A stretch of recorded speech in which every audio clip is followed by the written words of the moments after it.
لبيك والنعمة لك والملك لا شريك لك. السلام علیکم ورحمۃ اللہ وبرکاتہ.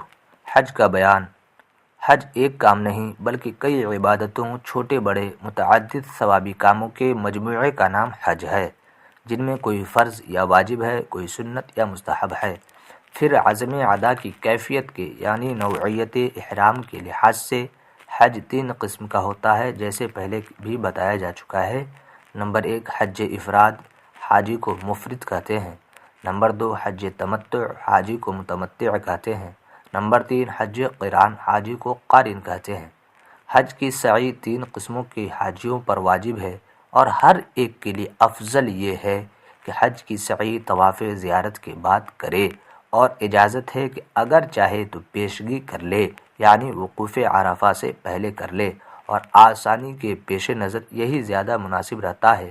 مگر چونکہ سعی کی صحت کے لیے شرط ہے کہ ایسے طواف کے بعد ہو جو بحالت احرام مع رمل و اجتباع کیا گیا ہو، اس لیے مفرد اور قارن اگر پیشگی سعی کرنا چاہتے ہیں تو طواف قدوم میں رمل و اجتباع کرے اور بعد طواف سعی.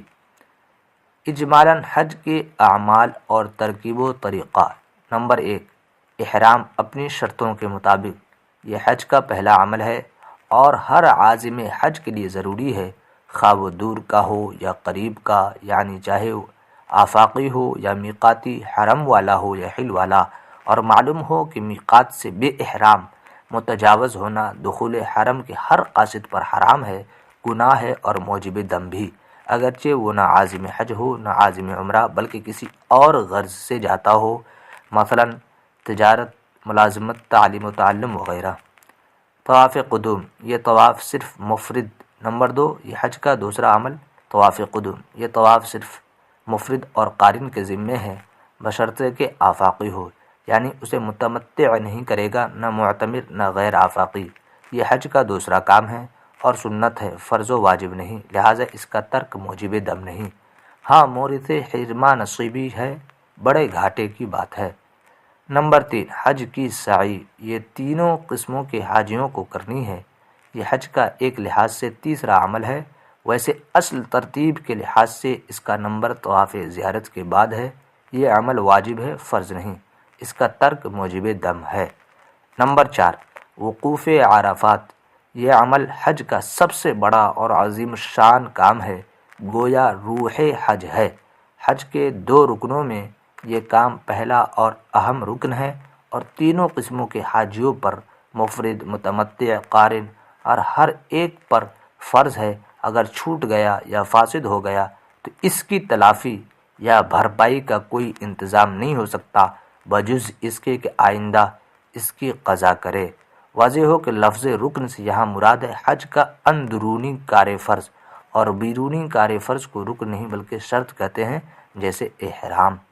نمبر 5 پھر وقوف مزدلفہ. یہ عمل اپنی شرطوں کے ساتھ واجب ہے، فرض نہیں. یہ سبھی حاجیوں کو کرنا ہے، اس کا ترک بھی موجب دم ہے.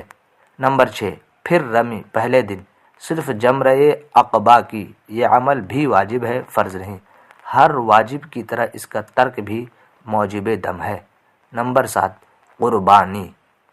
دم تمتع یا قران یا تشکرن. یہ عمل قارن متمتع پر واجب اور مفرد پر تشکرن مستحب ہے. نمبر 8 پھر حلق یا تقصیر. سر منڈانا یا یکساں کتروا کر چھوٹے کرانا. یہ عمل تحلیل کی یعنی احرام سے باہر ہونے کی شرط ہے، یعنی بیرونی فرض ہے. اس حکم میں بھی سبھی حاجی یکساں ہیں، برابر ہیں. نمبر 9 طواف زیارت.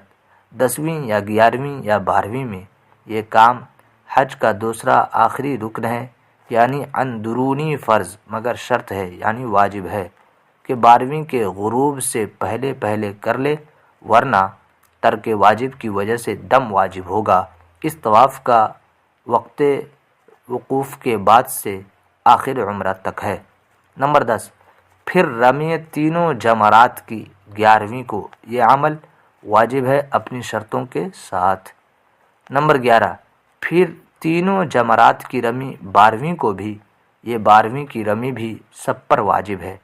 نمبر 12 طواف رخصت، یہ حج کا آخری کام ہے جو کہ صرف باہر والے یعنی آفاقی حاجیوں پر واجب ہے، میقاتی حاجیوں پر واجب نہیں، اور نہ نرا عمرہ کرنے والوں پر بھی واجب نہیں۔ آفاقی کسے کہتے ہیں، میقاتی کون کہلاتا ہے، بار بار بتایا جا چکا ہے۔